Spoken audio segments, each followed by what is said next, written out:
The Book of 2 Kings. In the Old Testament. Read from the New King James. 2 Kings chapter 6 verse 1 through 33. And the sons of the prophet said to Elisha, "See now, the place where we dwell with you is too small for us. Please, let us go to the Jordan. And let every man take a beam from there. And let us make there a place where we may dwell." So he answered, "Go." Then one said, "Please consent to go with your servants."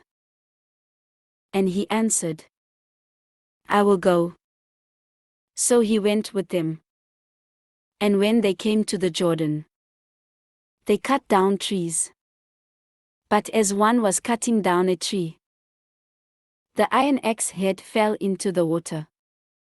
And he cried out and said, "Alas, Master! For it was borrowed." So the man of God said, "Where did it fall?" And he showed him the place. So he cut off a stick and threw it in there. And he made the iron float. Therefore he said, "Pick it up for yourself." So he reached out his hand and took it. Now the king of Syria was making war against Israel. And he consulted with his servants, saying, "My camp will be in such and such a place." And the man of God sent to the king of Israel, saying, "Beware that you do not pass this place, for the Syrians are coming down there." Then the king of Israel sent someone to the place of which the man of God had told him. Thus he warned him. And he was watchful there, not just once or twice. Therefore the heart of the king of Syria was greatly troubled by this thing. And he called his servants and said to them, "Will you not show me which of us is for the king of Israel?"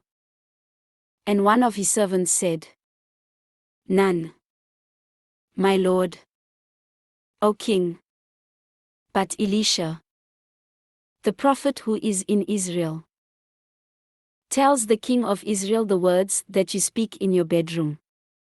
So he said, "Go and see where he is, that I may send and get him."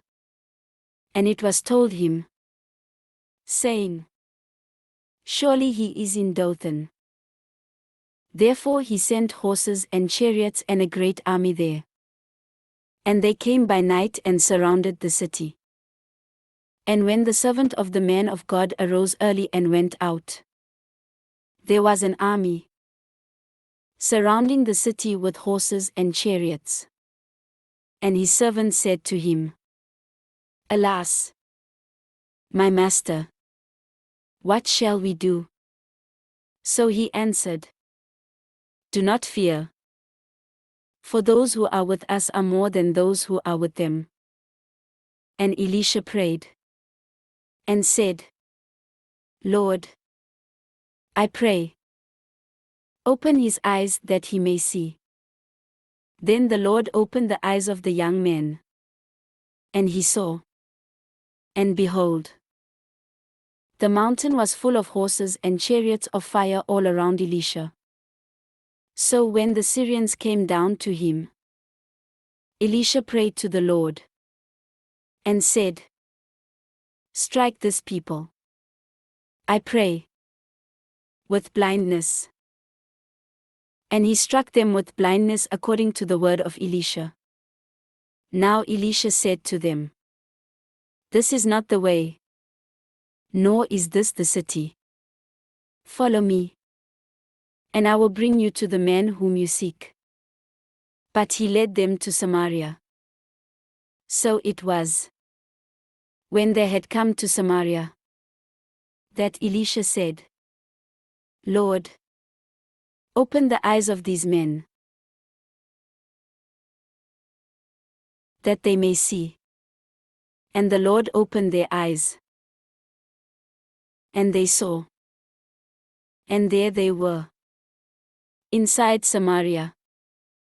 Now when the king of Israel saw them, he said to Elisha, "My father, shall I kill them? Shall I kill them?" But he answered, "You shall not kill them. Would you kill those whom you have taken captive with your sword and your bow? Set food and water before them, that they may eat and drink and go to their master." Then he prepared a great feast for them. And after they ate and drank, he sent them away and they went to their master. So the bands of Syrian raiders came no more into the land of Israel. And it happened after this that Ben-Hadad king of Syria gathered all his army, and went up and besieged Samaria. And there was a great famine in Samaria. And indeed they besieged it until a donkey's head was sold for 80 shekels of silver, and 1/4 of a cab of dove droppings for 5 shekels of silver. Then, as the king of Israel was passing by on the wall, a woman cried out to him, saying, "Help, my lord, O king." And he said, "If the Lord does not help you, where can I find help for you? From the threshing floor or from the winepress?" Then the king said to her, "What is troubling you?" And she answered, "This woman said to me, 'Give your son, that we may eat him today, and we will eat my son tomorrow.'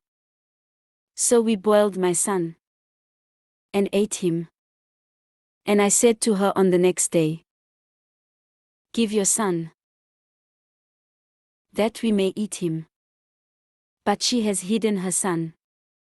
Now it happened, when the king heard the words of the woman, that he tore his clothes. And as he passed by on the wall, the people looked, and there underneath he had sackcloth on his body. Then he said, "God do so to me and more also, if the head of Elisha the son of Shaphat remains on him today." But Elisha was sitting in his house, and the elders were sitting with him.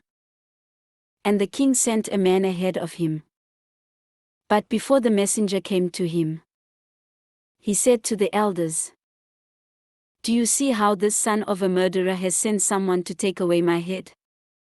Look, when the messenger comes, shut the door, and hold him fast at the door. Is not the sound of his master's feet behind him?" And while he was still talking with them, there was the messenger coming down to him. And then the king said, "Surely this calamity is from the Lord. Why should I wait for the Lord any longer?" This ends 2 Kings chapter 6.